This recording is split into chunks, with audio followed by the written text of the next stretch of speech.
السلام علیکم listeners and readers my YouTube channel امسر ناول میں آپ کے لیے یہ ناول لے کر آئی ہوں۔ Romantic novel, heart touching, revenge based, kidnapping based novel ہے۔ لسنرز اپنے کمنٹس لائک اور شیئر ضرور کر دیجیے، اس سے ہماری حوصلہ افزائی ہوتی ہے۔ ویڈیو کو اینڈ تک ضرور دیکھیے گا، آج کے ایپیسوڈ بہت ہی انٹرسٹنگ، رومانٹک اور ہارٹ ٹچنگ ہونے جا رہی ہے۔ تو بڑھتے ہیں آج کی ایپیسوڈ کی جانب۔ میں آئی کم ان سر؟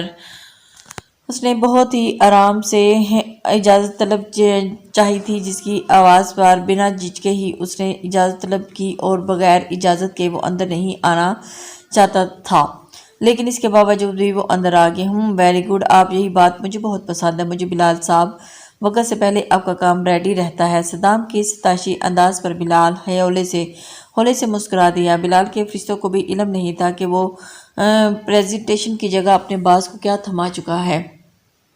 وہ جانتا بھی نہیں تھا کہ اس نے اپنے باس کو کون سی فائل پکڑا دی ہے، اور اسی وجہ سے وہ اپنے بہت ہی انداز سے بہت ہی مزاحمت کیے بغیر ہی وہاں سے چل دیا تھا۔ اور یہ چیز دیکھ کر ہی صدام نے موبائل پر آتی کال، بلال نے تفصیلی جواب دیتے ہرمیس والے انداز میں صدام کی جانب دیکھا۔ جی بھیج دیں۔ صدام نے موبائل پر آتی کال دیکھتے ہی بلال کو جواب دیا تھا، جس پر بلال اسے موبائل پر مصروف ہوتا دیکھ کر اسپات میں سر ہلاتا باہر نکل گیا تھا، لیکن بلال نہیں جان پایا تھا کہ اس نے کون سی رانگ فائل صدام کو دی تھی۔ وہ تو اپنی سیکرٹری کے طور پر آفس میں کام کرتی باقی لڑکیوں کی طرح ہی تھی، مگر کوئی ماڈرن لڑکی ہی تصور کر رہا تھا، مگر اس کی نظروں کے سامنے تو اس کے برعکس منظر تھا۔ سیاہ کپڑوں اور سیاہی بڑی سی چال میں خود کو لپیٹے صدام کو وہ کوئی ڈری سہمی سی میڈل کلاس لڑکی ہی لگی تھی، جس نے اپنے وجود کے ساتھ ساتھ اپنے چہرے کو بھی شال سے ڈھانپ رکھا تھا۔ وہ جانتا نہیں تھا کہ اس ڈھانپے ہوئے چہرے کے پیچھے ایک بہت ہی دلکش اور حسن آباد تھا، جسے دیکھتے ہی اس کے ہوش اڑنے والے تھے، لیکن اس چیز کا اسے اندازہ ہی نہیں تھا۔ دیکھ کر صدام بالکل بھی ناممکن لگ رہا تھا۔ صدام نے بنا اس لڑکی کو مخاطب کیے ریسیور اٹھا کر احمد کو بلانا چاہا تھا۔ Good evening sir. سامنے کھڑی لڑکی کی پر اعتماد آواز اور لہجے پر نمبر ڈائل کرتا صدام کا ہاتھ وہیں ساکت ہوا تھا۔ وہ حیران تھا، اور اس قدر نرم اور میٹھا لہجہ اس نے آج تک نہیں سنا تھا، جو اس کے آواز اس کے کانوں میں گھول کر سنائی دی گئی، اور اس کے ذہن میں وہ گرفتار ہو چکا تھا۔ صدام نہیں جانتا تھا کہ اس کو گڈ ایوننگ کہنے والی لڑکی کون ہو سکتی ہے۔ یہی چیز اسے بہت اسی چیز کو لے کر وہ بہت حیران اور پریشان تھے، اور اس کے بازو میں صدام نے اچھے سے مل کر اسے ٹھٹکا تھا، اور اسے تو کوئی اور لڑکی کا بالکل بھی اندازہ نہیں تھا۔ وہ جانتا نہیں تھا کہ اس کے اس انداز سے صدام کو ہلا کر رکھ دیا تھا۔ وہ ٹھٹکا تھا، اور اسے کوئی لڑکی اور بالکل بھی نہیں پسند تھی۔ یہی وجہ تھی کہ وہ اسی کو لے کر بہت ہی سنسیئر ہو چکا تھا۔ نور عمل۔ وہ پورے کانفیڈنس سے صدام کے سامنے بیٹھی اپنی سیاہ آنکھیں اس کی آنکھوں میں گارتی، جیسے خود ہی ایک بار اس کی طرف دیکھنے لگی۔ صدام چیئر کے بیک سے ٹیک لگاتا بغور اس کے حلیے کی جانب دیکھتے ہوئے بولا۔ وہ دل ہی دل میں اس لڑکی کو فارغ کرنے کا فیصلہ کر چکا تھا، کیونکہ اس کی سیکرٹری کو صرف آفس میں کام نہیں کرنا تھا، بلکہ اس کے ساتھ آفس میں باہر جا کر میٹنگز اور آفیشیل پارٹیز اٹینڈ کرنی تھی، جو اس لڑکی کو دیکھ کر لگ رہا تھا کہ یہ کسی صورت نہیں کر پائے گی۔ یس سر، میں اپنی تمام تر ڈیوٹیز اچھی طرح سے واقف ہوں، اور اس سے پہلے بھی میں ایک آفس میں سیکرٹری کا کام کر چکی ہوں۔ وہ سامنے بیٹھے شخص کے ارادے کہیں نہ کہیں سمجھ چکی تھی۔ پچھلی جاب چھوڑنے کی وجہ صدام کو جسے اس لڑکی کو فارغ کرنے کا ایک ریزن مل گیا۔ صدام کی جانچتی نگاہیں عمل مٹھیاں پیچھے بہت مشکل سے ضبط کیے ہوئے تھی۔ وہ اسے بتانا نہیں چاہتی تھی، لیکن وہ چاہ کر بھی اپنی یہ بات چھپا نہیں پائی تھی، کیونکہ اسے جاب کی سخت ضرورت تھی، اور اسی وجہ سے وہ سچ بتانے کے لیے اس نے اپنے ہونٹ با کیے تھے۔ صدام اس کو جانچتی نظروں سے دیکھے جا رہا تھا۔ عمل نے اپنے بارے میں سب کچھ حقیقت بتا دی تھی۔ بعد میں آپ جیسے لوگ ہی عزت کی نگاہ سے نہیں دیکھتے۔ آئی ایم سوری، شاید میں کچھ زیادہ ہی بول گئی، مگر آپ نے ریزن پوچھا تھا۔ میری پچھلی جاب چھوڑنے کا ریزن یہی تھا کہ میرے نیو باس کو میرا حلیہ پسند نہیں تھا، بالکل اسی طرح جیسے ابھی آپ کو پسند نہیں آ رہا۔ عمل کے جہاں الفاظ بہت سخت تھے، وہیں لہجہ بے حد نرم تھا۔ وہ ایسے ہی بات کرتی تھی جیسے کوئی وہ موتی اور کوئی پھول انڈیل رہی ہو، لیکن بات وہ ٹکے کی کرتی تھی، بالکل سامنے ڈٹ کر بات کرنے والی۔ اس کا انداز ہوتا تھا بہت نڈر ہو کر۔ اسے اپنی پرسنالٹی اور اپنی عزت نفس بہت پیاری تھی، جس کی وجہ جس نے اپنے عمل بعد میں ایسے لوگ عزت ہم جیسے مرد عورتوں کی عزت کرنا بھی بہت اچھے سے جانتے ہیں. آپ نے شاید آفس کے سٹاف میں موجود ان فیملیز کو نہیں دیکھا جو فل عبایا میں موجود ہیں. عورت ہو یا مرد، ہمارے معاشرے میں عزت صرف اسی شخص کی جاتی ہے جو خود اپنی عزت کروانا جانتا ہے. مس عمل، آپ کی سوچ مردوں کے معاملے میں کوئی زیادہ ہی نیگیٹو ہے. آپ اپنی جاب کا کنٹینیو کر سکتی ہیں. مجھے آپ کے حلیے سے کوئی بھی سروکار نہیں. اپنے کام سے غرض ہے. اگر آپ میرے ساتھ کام کرنے میں سیٹسفائیڈ ہے تو کوئی مسئلہ نہیں ہے، پھر آپ اپنی جاب کنٹینیو کر سکتی ہیں. صدام نے اسے جانتی نظروں سے اپنا آرگیو دے دیا تھا، جبکہ عمل جو یہی سمجھی تھی کہ یہ جاب بھی اس کے ہاتھ سے نکل چکی ہے. صدام کی بات پر وہ حیران ہوئے بغیر نہیں رہ سکی. اسے یقین نہیں آ رہا تھا. ایک تو اسے اس کے حلیے کے باوجود جاب مل چکی تھی. وہ سار اس کی تلخ باتوں کے باوجود بھی اس شخص نے اسے جاب سے نکالا نہیں تھا. بظاہر اس نے خود کو بہت نارمل رکھا ہوا تھا، مگر اندر ہی اندر وہ بہت خوش تھی. پہلی ہی منزل پر اس نے پاؤں رکھتے ہی وہ کامیاب ہو چکی تھی. وہ جان نہیں پائی تھی کہ اس کی کامیابی کے پیچھے یہ کیا راز چھپا ہے جس کی وجہ سے اسے یہ جاب، اتنی اچھی جاب مل چکی تھی اور وہ اپنی خوشی کسی کے ساتھ شیئر کرنے کے لیے بہت ہی بےتاب تھی. لیکن اسے سمجھ نہیں آ رہا تھا. جس نے بنا اس کے بارے میں کوئی انفو لیے اسے نہ جانے کن مردوں کی کیٹیگری میں شامل کر دیا تھا، مگر صرف اتنی سی بات پر جاب سے نکال کر وہ اس کی سوچ سچ ثابت نہیں کرنا چاہتا تھا. وہ سوچ چکا تھا کہ اس تقیانوسی سوچ کی مالک لڑکی کو نکالے گا بھی صحیح تو صرف کام کی بنیاد پر، جو اسے پورا یقین تھا کہ یہ لڑکی ایک ہفتے سے زیادہ اس کے ساتھ ٹکنے والی بھی بالکل بھی نہیں تھی. اور یہ اس نے ارادہ کر لیا تھا. بس ابھی کے ابھی اسے نہیں نکالنا تھا، لیکن ابھی چیک کرنا تھا. جس کے پار اس کی سیکرٹری کا چھوٹا سا آفس اس کے نظروں کے سامنے تھا. وہ لڑکی ہنوز اس کے طرح چہرے نقاب سے ڈھکے سامنے رکھی فائلز پر چکی ہوئی کام میں مصروف ہو چکی تھی، اور اس کے دودیا ہاتھ تیزی سے فائل پر چل رہے تھے. صدام کچھ دیر خاموش نظروں سے یہ سب دیکھنے کے بعد ڈرائیور کو کال کر کے گاڑی نکالنے کا کہتا، اپنا بریف کیس لیتا آفس سے اٹھ گیا تھا. اور وہ جانتا تھا کہ آنے والے دنوں میں وہ اس کے لیے کتنا ٹف ٹائم بھی دے سکتا ہے اس لڑکی کو. لیکن وہ بنا کسی بڑے ٹف ٹائم کے لیے اپنے مائنڈ کو ریڈی کر چکی تھی، کیونکہ وہ گھر سے نکلی ہی اسی لیے تھی کہ وہ جاب کرے اور اپنے پاؤں پر کھڑا ہو سکے. اور اسے یہ جاب بہت ضروری کرنی تھی، جس کی وجہ سے وہ اپنا ہر ٹف ٹائم ایکسیپٹ کر چکی تھی اور پورے کانفیڈنس کے ساتھ. First mission successful. عمل گلاس وال سے صدام کو باہر نکلتا دیکھ کر نقاب اتار کر ریلیکس ہو کر چیئر پر بیٹھتی موبائل پر میسج ٹائپ کر کے سینڈ کا بٹن پریس کر گئی تھی. صدام سے ملنے کے بعد اس کی آنکھوں میں موجود انتقام کی آگ مزید بڑھ چکی تھی. وہ لڑکی جسٹ ایک بدلے کی آگ لے کر آئی تھی، جس کے جواب پر جزدان نے ایک نظر اسے سختی سے گھورنے کے ساتھ ہی اس کے بڑے ہاتھ کو صاف اگنور کر دیا. ہم لگتا ہے آج مزاج کافی گرم ہے. صدام بریف کیس ٹیبل پر رکھتا ہے جزدان کے برابر صوفے پر آ بیٹھا. صدام جانتا تھا کہ اس نے کیسے جزدان کو ریلیکس کرنا ہے، اور اسی کی ایک ادا پر اور اس کا ہر کام وہ خود بخوبی کرتا تھا، کیونکہ اپنے دوست جیسے بھائی کو وہ ناراض نہیں کرنا چاہتا تھا اور اس کی صحت کے لیے وہ بہت ہی فکر مند تھا، جس کی وجہ سے وہ 24 گھنٹے اسے اپنے ساتھ ہی رکھتا تھا. وہ چاہتا تھا کہ جلد از جلد اس کی امپرومنٹ ہو جائے. اس دنیا میں اس سے بڑھ کر اسے کوئی نہیں تھا. اوکے آئندہ نہیں آئے گی، مگر اس بار کے لیے میں سوری کرتا ہوں شیرو سے. صدام نے قانون سے ہاتھ لگاتے ہوئے جزدان کو اس کے شیرو سے معافی مانگی تھی. ڈونٹ ٹچ ہم. صدام نے جیسے ہی شیرو کو چھونا چاہا تھا، جزدان کی ہلکی سی دھڑ پر اس نے فوراً سے ہاتھ کھینچا. جزدان صدام کے ساتھ بھی بہت پیار کرتا تھا، لیکن اس کی دماغی کنڈیشن اس قدر تھی کہ کبھی تو وہ بالکل نارمل انداز بیہیو کرتا اور کبھی کبھی پاگلوں کی جیسی حرکتیں کرنے لگ جاتا، جس کو سنبھالنا بہت ہی مشکل ہو جاتا تھا، جو آفس میں نیو سیکرٹری کے چکر میں وہ کر نہیں پایا تھا. بلال کی دی گئی فائلز کھولتے ہی اس نے سی ڈی پلیئر میں ڈالتے جیسے ہی پلے کی، سامنے چلتی شادی کی ویڈیو دیکھ کر اس کا دماغ بھاگ سے اڑا تھا. واٹ دی ہیل، بلال صاحب اتنی غیر ذمہ داری کیسے کر سکتے ہیں؟ پریزنٹیشن کی جگہ وہ مجھے شادی کی ویڈیو تھما دی، یہ کیسے ہو سکتا ہے؟ بلال صاحب کا دماغ اس قدر خراب ہو سکتا ہے کہ انہوں نے اتنی لاپرواہی کا مظاہرہ کیا، میں سوچ بھی نہیں سکتا تھا کہ وہ ایسے بھی کر سکتے ہیں. صدام کو اس بات پہ بہت غصہ آیا تھا، کیونکہ وہ چاہتا تھا کہ گھر جا کر پریزنٹیشن کی ویڈیو کو ایک دفعہ پھر چیک کر کے اس پہ کچھ کام جو رہ گیا تھا وہ کر لے، لیکن پھر بھی نہیں کر پایا تھا.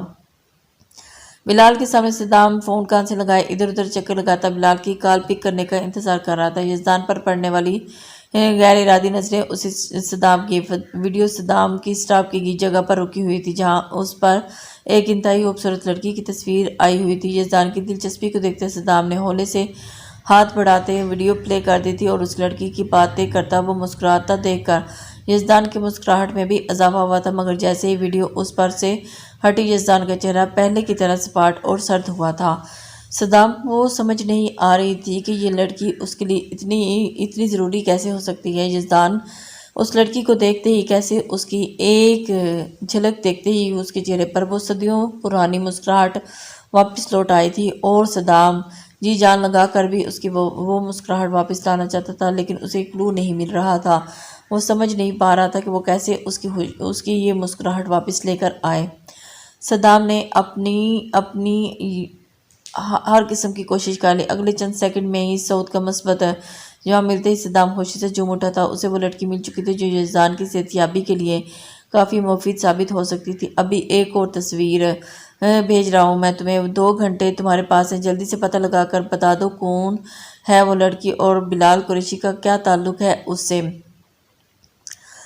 اس نے ساری انفارمیشن اسے بتا دی تھی اور جلد از جلد وہ جاننے کی کوشش کر رہا تھا۔ اور پھر صدام نے مسکراتی یزدان کی زندگی میں داخل کر کے رہے گا۔ صدام نے مسکراتی نظروں سے یزدان کی جانب دیکھا جو پہلے ہی خاموش نظروں سے اس کی جانب دیکھ رہا تھا۔ صدام کے دیکھنے پر اس نے فوراً چہرہ پھیر لیا۔ صدام کو اس وقت وہ بالکل ٹھیک لگ رہا تھا، بالکل ایک نارمل انسان کی طرح، مگر اب صدام نے اس کی طبیعت کے اتار چڑھاؤ حیران ہونا چھوڑ دیا تھا، کیونکہ وہ جان گیا تھا کہ اب وہ کیسے ٹھیک ہوگا اور جلد از جلد اس کے لیے وہ حل بھی نکال چکا تھا۔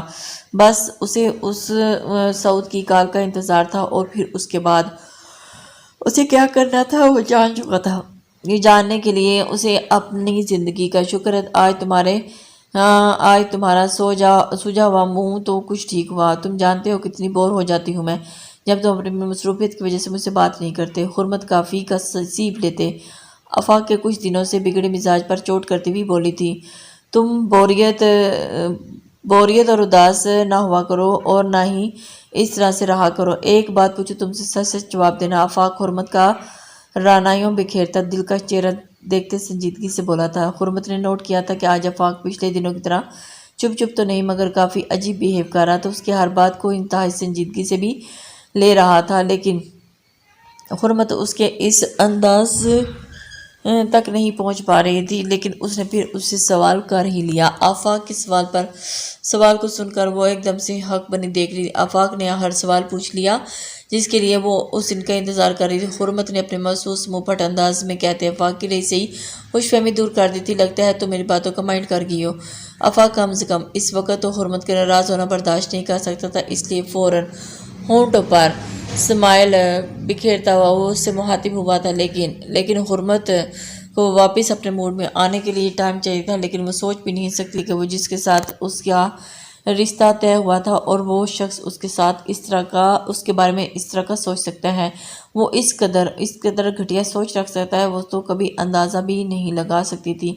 آفاق کی سوچ اور اس کی پھوپھو ایسے ہو سکتے ہیں، اتنے لالچی اور اتنے نیچ ہو سکتے ہیں، وہ سوچ بھی نہیں سکتی تھی۔ اور انہوں نے کیسی ڈیمانڈ رکھی تھی یہ اقصیٰ نے اسے بتانے کی کوشش ہی نہیں کی تھی اور بہت کچھ چھپا رہی تھی۔ وہ چاہتی تھی کہ حرمت خود یہ سب جانے۔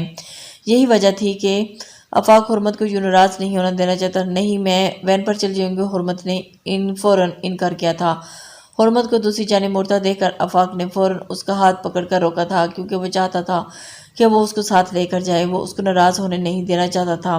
یہی وجہ تھی کہ وہ اس کا موڈ ٹھیک کرنے کی کوشش کر رہا تھا، لیکن حرمت اس سے بات کرنے سے انکاری تھی۔ اسے اس وقت بالکل بھی آفاق کی موجودگی اچھا تاثر نہیں دے رہی تھی اور اس کی موجودگی سے اسے خوب چڑی تھی۔ اوکے، لیکن اگر نیکسٹ ٹائم ایسی فضول باتیں کرنے کا جو چڑھا تو میں بالکل بھی بات نہیں کرنی۔ حرمت کے مسکرانے پر آفاق بھی خوش ہوتا مسکرا دیا۔ اب تو آؤ ڈراپ کر دیتا ہوں تمہیں۔ آفاق نے دل ہی دل میں شکر ادا کیا تھا کہ حرمت نے اس کی بات کا مان رکھ لیا اور اس کی بات مان لی اور فوراً سے اس کے ساتھ بیٹھ گئی تھی۔ جیسے ہی آفاق نے دل ہی دل میں شکر ادا کیا ہو کہ اس کے سر سے بلا ٹلی ہے۔ حرمت کو وہ کسی قیمت میں بھی کھونا نہیں چاہتا تھا۔ حرمت نہیں بالکل بھی نہیں، اس پر بیٹھ کر تو وہ اس نے ہوپ کے مارے اوپر پہنچ جانا تھا۔ حرمت نے اس بارے میں سوچ سوچ کر جوجڑی لی تھی۔ آفاق کے بہت اصرار کرنے کے باوجود بھی منع کرتی وہ اپنی وین کی جانب بڑھ گئی۔ آفاق کے بعد اتنے دن اچھے رویے کے باوجود بھی حرمت کو اندر سے کچھ کھٹک چکا تھا کہ آفاق نے اس کے ساتھ اس طرح کی بات کرنے کی سوچا بھی کیسے۔ وہ سوچ بھی نہیں سکتی تھی کہ وہ ایسا بھی کچھ کر سکتا ہے۔ حرمت کے اندر ایک الگ سے ہی کھناکا ہوا تھا۔ پھر کیا سوچا آپ نے کیا جواب دیں گے؟ آپ پھپھو کو اکثر صوفے کی بیک سے ٹیک لگائے آنکھیں موندے بیٹھے بلال کے قریب آتے بولی تھی، اگر بات صرف اس گھر کی ہوتی تو بنا ایک بار سوچے سمجھے سب کچھ حرمت کے نام کر دیتا، لیکن پھپھو تو اپنی اوقات دکھانے لگی ہیں اور میں یہ چاہ کر بھی نہیں کر سکتا۔ مجھے کچھ سمجھ میں نہیں آ رہا۔ وہ دونوں آپس میں پھپھو کے بارے میں بات کر رہی تھی جو پھپھو اور آفاق نے کی تھی۔ پھپھو اپنا سب سے قریبی سمجھ کر اپنی عزیز ترین چیز سونپی چاہی تھی، مگر اب مجھے لگ رہا ہے کہ وہ لوگ حرمت کے قابل بالکل بھی نہیں ہیں۔ تم کیا کہتی ہو؟ مجھے کیا کرنا چاہیے؟ بلال نے اکثر کی جانب دیکھتے ہوئے اس کی رائے لینی چاہیے۔ آپ کا جو بھی فیصلہ ہوگا میں آپ کے ساتھ ہوں۔ مجھے اس بات پر کوئی مسئلہ نہیں کہ یہ گھر حرمت کے نام کیا جائے یا حرمت، میں ریلیشن شپ میں کوئی فرق نہیں آگا، مگر پھپھو اور آفاق کی نیت مجھے بالکل بھی اچھی نہیں لگی اور ان کا اس قدر لالچ پن مجھے بالکل بھی پسند نہیں آیا اور آگے چل کر ان کی ڈیمانڈیں بڑھ سکتی ہیں۔ اکثر نے اپنی سوچ سے آگاہ کرتے ہوئے بلال کو بتاتے ہوئے ان کو اپنی سوچ کے مطابق آگاہ کیا تھا، اور بلال کو بھی اکثر کو جب ساری حقیقت کا پتہ چلا تو اپنے اتنے قریبی رشتہ داروں کی لالچ اور نیت اور منگنی ٹوٹنے پر حرمت کی متوقع ہونے والے بدنامی کا سوچ کر کافی دل برداشتہ تھی۔ بلال قریشی کے پاس رشتوں کے نام پر صرف ایک پھپھو کا ساتھ تھا، جنہوں نے ویسے ہی کبھی مشکل وقت میں ان کی مدد تو نہ کی تھی، مگر ایک طرح سے ان کے ساتھ رشتہ سے ہمیشہ کے طور پر ساتھ جڑ رہی تھی۔ یہی وجہ تھی کہ وہ ان سے رشتہ توڑنا نہیں چاہتا تھا، لیکن ان کی اس طرح کی لالچی نیت کو دیکھ کر اور ان کی محبت کی وجہ سے کچھ اور ہے۔ سغرا بیگم نے بلال کے آگے شرط رکھی تھی کہ انہیں جہیز میں باقی سب چیزوں کے ساتھ ساتھ قریشی صاحب کا یہ گھر بھی چاہیے، جس پر بلال اور حرمت دونوں کو برابر کا حصہ تھا، مگر آفاق کے والد کی شرط تھی کہ انہیں پورا گھر چاہیے، ورنہ یہ وہ گھر رشتہ توڑ دیں گے۔ وہ لوگ اچھے سے جانتے تھے کہ بلال اپنی بہن سے بہت محبت کرتا ہے اور اس کی خوشی کی خاطر کچھ بھی کر سکتا ہے، اور یہی وجہ تھی کہ انہوں نے اس قدر یہ بڑی ڈیمانڈ رکھ دی تھی، اور بلال کو اپنی بہن کی خوشی بہت عزیز تھی، لیکن وہ اپنی بہن کی خوشیاں کو بھی کسی کھنڈر ایک کنویں میں نہیں ڈالنا چاہتا تھا۔ جس شخص کو اپنی لائف میں اتنی اہمیت دی تھی وہی اس کے بھائی سے اس کا سودا کرنے چلا تھا۔ حرمت کا دل چاہا تھا کہ آفاق اس کے سامنے ہو اور اسے تھپڑوں سے اس کی ایسی عزت افزائی کرے کہ آئندہ وہ شادی کے نام پر کسی لڑکی کے گھر والوں کو بلیک میل کرنے سے پہلے 1000 بار سوچے۔ دروازے پر ہوئی آہٹ۔ بلال اور اقصیٰ نے چونک کر اس کی جانب دیکھا تھا۔ ان دونوں کی آپس میں کی ہوئی ہر بات حرمت سن چکی تھی، اور وہ سوچ بھی نہیں سکتی تھی کہ وہ اس قدر گری ہوئی حرکت کر سکتے ہیں۔ اسے اپنے اس رشتے پر بہت ندامت محسوس ہو رہی تھی۔ وہ سوچ رہی تھی حرمت کا چہرہ بالکل سپاٹ تھا۔ حرمت میری جان۔ بلال فوراً اٹھ کر حرمت کے قریب گئے تھے۔ میں نہیں چاہتا میری بہن پر کسی قسم کی انگلیاں اٹھیں۔ یہ منگنی ٹوٹنے سے پھوپھا تمہیں اور بدنام کر دیں گے، اور میں نہیں چاہتا کہ میری بہن کی بدنامی ہو۔ بھائی جان، ایسا کچھ بھی نہیں ہوگا، آپ بے فکر رہیں۔ رشتے ہوتے ہیں، منگنیاں ہوتی ہیں، لیکن ٹوٹ بھی جاتی ہیں۔ کوئی ضروری بھی تو نہیں ہوتا کہ منگنی ہوگی ہے تو نہ ٹوٹے۔ اگر قسمت اچھی ہوئی تو اور اس سے اچھا رشتہ مل جائے گا، لیکن اس طرح کے پر میں ملنے والا دکھ کہیں زائل ہو چکا تھا۔ وہ آفاق کو کیا سمجھتی تھی اور وہ کیا نکلا۔ حرمت کو اس سے پہلے سمجھنے میں دیر تو لگنی تھی، مگر وہ کس قدر بے قدرے کی خاطر اپنے آپ کو اور اپنوں کو کسی صورت دکھی نہیں کرنا چاہتی تھی۔ حرمت خود کو نارمل کرتی بلال کے سینے سے سر اٹھاتی محسوس ہوئی تھی۔ بھائی، آپ بالکل بے فکر ہو جائیں، مجھے اس بات کی پرواہ نہیں ہے۔ بعد میں ملنے والے دکھ سے پہلے ہے کہ ہم ابھی دکھی ہو جائیں۔ ان کی اس قدر لالچی نیت پر تو ہمیں اپنی زندگی خراب نہیں کرنی۔ اگر پھپھو اس طرح کی لالچ رکھتی ہیں تو آپ بے شک یہ رشتہ ختم کر دیں، اور آپ آج ہی انکار کر دیں انہیں اور ختم کریں اس قصے کو۔ حرمت بہت سمجھداری اور مضبوط لہجے میں بولتی بلال کے ساتھ ساتھ اقصیٰ کو بھی پرسکون اور ہلکا پھلکا کر گئی تھی۔ بلال کو اب اندازہ ہو رہا تھا کہ ان کی بہن اب کافی بڑی اور سمجھدار ہو چکی تھی۔ حرمت کی باتوں کو اثر انداز ہوتے دونوں ہی متاثر ہوتے نظر آ رہے تھے۔ دونوں بھائی اور بھابھی دونوں نے ہی اس کی باتوں سے اندازہ لگا لیا تھا کہ ان کی بہن کس قدر سمجھدار اور کس قدر بہادر ہے۔ اور وہ سوچ بھی نہیں سکتے تھے۔ او نو، مجھے لگتا ہے کہ میں اپنی بک سر کے آفس میں ہی چھوڑ آئی ہوں۔ تم لوگ جاؤ، کینٹین میں جلدی سے لے کر آتی ہوں۔ حرمت جلدی سے اٹھی اور لاک کرتی ہوئی اندر جا رہی تھی، واپس موڑ گئی تھی، جس سے باقی اس کے پیچھے ہی اس کو آواز دے رہی تھی۔ وہ جلدی سے سر کے آفس سے لینے کے لیے جا رہی تھی۔ تھینک گاڈ آفس اوپن ہے، پیا نے ابھی تک بند نہیں کیا تھا۔ حرمت دروازہ کھولا، سر قرآن پا کر جلدی سے اندر داخل ہوئی اور ٹیبل سے بک اٹھاتے وہ جیسے ہی پلٹی، آفس کے دائیں طرف موجود بالکنی پر کوئی سایہ محسوس ہوا تھا۔ کون ہے وہاں؟ حرمت نے ایک دم سائے کی طرف بڑھتے ہوئے پوچھنے لگی تھی، اور اسے نہیں اندازہ ہوتا کسی اجنبی کو دیکھ کر وہ ایک دم سے بوکھلا سی گئی تھی۔ اسے سمجھ نہیں آئی کہ وہ کیا کرے، لیکن اس اجنبی شخص کو دیکھ کر وہ حیران اور پریشان ہو گئی تھی کہ سر کے آفس میں اس وقت کون ہو سکتا ہے، اور اس قدر چھپ کر وہ کیوں دیکھ رہا تھا۔ مضبوط ہاتھ جماتے وہ دوسرے ہاتھ اس کے بازو پر تھام کر اسے ایک ساتھ الماری کے پیچھے گھسیٹ لیا تھا۔ اس اچانک نازک ہونے والی افتاد پر حرمت کی جان نکل چکی تھی۔ اس نے آنکھیں پھاڑ کر مقابل کو دیکھنا چاہا، جو اپنی آہنی سخت گرفت میں اسے پوری طرح جھگڑے کھڑا تھا، مگر چاہنے کے باوجود بھی حرمت اس کا چہرہ دیکھ نہیں پائی تھی۔ ایک تو وہ لوگ قدرے تاریکی میں کھڑے تھے، اور دوسرا مردانہ تھے، اور ان کی طاقت اس سے تو ڈبل تھی، جس کی وجہ سے وہ ان کی طاقت کا مقابلہ نہیں کر پائی تھی، اور بے جان وجود کی طرح گھسیٹتی چلی جا رہی تھی۔ وہ نہ چاہتے ہوئے بھی ان کے پیچھے گھسیٹتی جا رہی تھی۔ اسے سمجھ نہیں آ رہی تھی کہ یہ اچانک افتاد اس کے اوپر کیسی پڑ گئی ہے۔ حرمت اس اچانک پیش آنے والی صورتحال سے بہت بری طرح گھبرا گئی تھی۔ اس نے خود کو آزاد کروانے کے لیے مزاحمت کرنی چاہی، مگر مقابل کی گرفت اس قدر سخت تھی کہ وہ ایک انچ بھی نہیں ہل پائی تھی۔ باہر سے آتے کسی کے قدموں کی آواز کے قریب سے قریب تر ہوتی جا رہی تھی، اور وہ اس حد تک پریشان ہو گئی تھی کہ وہ سوچ بھی نہیں سکتی تھی اب اس کی اس قدر بے عزتی ہوگی، وہ کیسے اپنے آپ کو بچائے۔ اسے سمجھ نہیں آ رہا تھا یہ کون سی مصیبت اس کے سر پر آن پڑی ہے۔ اندر تک کانپ چکی تھی، منہ پر اتنے زور سے اپنا جو 50 کلو کا ہاتھ رکھا ہوا تھا اس سے سانس تک تو لے نہیں پا رہی تھی۔ بولوں گی کیا؟ ایڈیٹ لوپر کہیں کا، پتہ نہیں یونی میں آیا کہاں سے۔ حرمت بول تو نہیں پا رہی تھی، مگر دل ہی دل میں مقابل کو جس قدر گالیوں سے نواز سکتی تھی نواز رہی تھی۔ وہ چاہ کر بھی کچھ نہیں کر پا رہی تھی۔ اسے سمجھ نہیں آ رہا تھا کہ اب کیا کرے اور کس کو اپنی مدد کے بلائے، لیکن وہ کچھ کر بھی تو نہیں پا رہی تھی۔ اسے سمجھ نہیں آ رہا تھا، اور اس کی جان قبضے میں لیے ہوئے تھے۔ اس کی آہنی گرفت پر حرمت کا بازو اب بری طرح سے درد کرنے لگا تھا۔ پی این فون پر کسی سے بات کرتا آفس میں داخل ہوا تھا، اور اس کی آواز سنتے حرمت کے چہرے پر ایک امید سی جاگی تھی۔ پی این کے بہت قریب آنے والی حرمت نے استحقاق سے نظر ڈالتے ہی نقاب پوش کی جانب دیکھا تھا، جو اسے پہچاننے کی کوشش کرنے میں مصروف تھی، لیکن اسے پہچان نہیں پائی۔ اور پی این فون پر باتیں کرتے ہوئے پی این کو وہیں سے پلٹتا دیکھ کر حرمت کا چہرہ زرد ہو چکا تھا، لیکن اصل خواہیاں تو اس کی تب اڑی تھی جب پی این کے آفس سے نکلنے اور ڈور لاک کرنے کی آوازیں اس کے کانوں میں پڑی تھی۔ کچھ دیر پہلے شیرنی بنی حرمت نے اب کی بار ہرنی جیسی آنکھوں میں خوف و ہراس بھرے اس نقاب پوش کی جانب دیکھا تھا، جس کا ہاتھ اس کے بازو بری طرح نوچ کر خون آلودہ کر چکی تھی۔ اس کے دل کی دھڑکنیں اب تیز ہو چکی تھی۔ اسے سمجھ نہیں آ رہا تھا کہ وہ کیا کرے، اور وہ اب اس آفس میں بند ہو کر رہ چکی تھی۔ وہ بہت پریشان ہو چکی تھی، دل ہی دل میں بلائیں لے رہی تھی اور اپنے رب سے مدد کی دعائیں مانگ رہی تھی، لیکن وہ کچھ کر نہیں پا رہی تھی۔ میں گھسی کیوں تھی؟ اس نے حرمت کے اس عمل کو دلچسپی سے دیکھا۔ کون ہو تم؟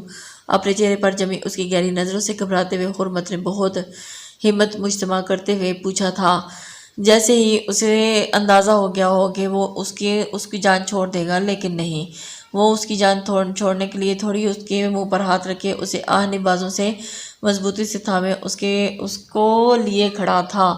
یہی اس نے اس کو دیکھتے ہوئے اس سے سوال داغا تھا، اور اس نے کوشش کی تھی کہ اس کو چھوڑ دے، لیکن نہیں، ایسا نہیں ہو پایا تھا۔ حرمت نے بہت ہمت اور دلیری سے مقابلہ کیا اور اسے التجا کہ مجھے جانے دو۔ خوف کے مارے حرمت کی جان نکل جا رہی تھی، آنکھوں میں نمی لیے ہوئے ہولے سے منمنائی تھی، جاؤ، مگر جاؤ گی کیسے تم؟ دروازہ تو باہر سے لاک ہو چکا ہے، اگر تم نے ناک بھی کیا تو باہر جا کر کیا بتاؤ گی کہ تم اندر کیسے بند ہوگی؟ وہ خوف کے مارے اب بہت پریشان ہو چکی تھی، اور وہ کیسے بتاتی کسی کو کہ وہ اندر کیسے بند ہوئی تھی، اور اگر کسی نے دیکھ لیا تو وہ اپنی عزت کو کیسے بچائے گی؟ وہ بے حد پریشان ہو چکی تھی، اسے سمجھ میں کچھ نہیں آ رہا تھا۔ اس نے بہت ہاتھ ڈھونڈے۔ حرمت اس کے ذرا سا پیچھے ہونے پر وہاں سے ہٹ کر فاصلے پر ہوئی تھی، اور تم نے ہی تو بگاڑا ہے سب کچھ۔ مقابل کی نگاہیں اور گھمبیر لو دیتی سرگوشی حرمت کے پورے وجود میں سنسنی دوڑا گئی تھی، اور یہ اس سنسنی ہیزی کو وہ ایک دم سے جانتے ہوئے وہ اس کی جانب متوجہ ہوئی، اور وہ اسے سمجھ نہیں آ رہی تھی کہ وہ کیوں اس کے پاس اس قدر قریب ہوا تھا اور کیوں اس نے اس کو ایسے روکنے پر مجبور کر دیا تھا۔ حرمت اس کی اس افتاد پر بالکل بھی تیار نہیں تھی، اور کیوں نہ نکال دیا جاتا اگر وہ جہاں مزید رکی تو پتہ نہیں یہ شخص اس کے ساتھ کیا سلوک کرے۔ حرمت اسے قریب آتا دیکھ کر جلدی سے دروازے کی جانب بڑھی تھی، لیکن وہ پہلے ہی اس کا ارادہ بھانپتے ہوئے اس کا بازو ایک بار پھر اپنی آئینی گرفت سے جکڑتے دیکھی الماری میں سے جھانک چکا تھا، اور اسے پتا تھا کہ وہ کیسے اب اپنا بچاؤ کر سکتی تھی۔ یہی وجہ تھی کہ اس نے سوچ لیا تھا۔ حرمت کی نم آنکھوں میں آنکھیں گاڑے اس نے سوال کیا تھا، جس بنا پر کچھ بولے۔ حرمت نے منت بھرے انداز میں اس کی جانب دیکھتے سر اس بات میں لایا یوں کسی اجنبی کے ساتھ اتنی دیر اکیلے کمرے میں بند ہوئے۔ حرمت کی ہمت اب جواب دے چکی تھی، اب وہ کنٹرول سے باہر ہو چکی تھی، اور اس کی آنکھوں میں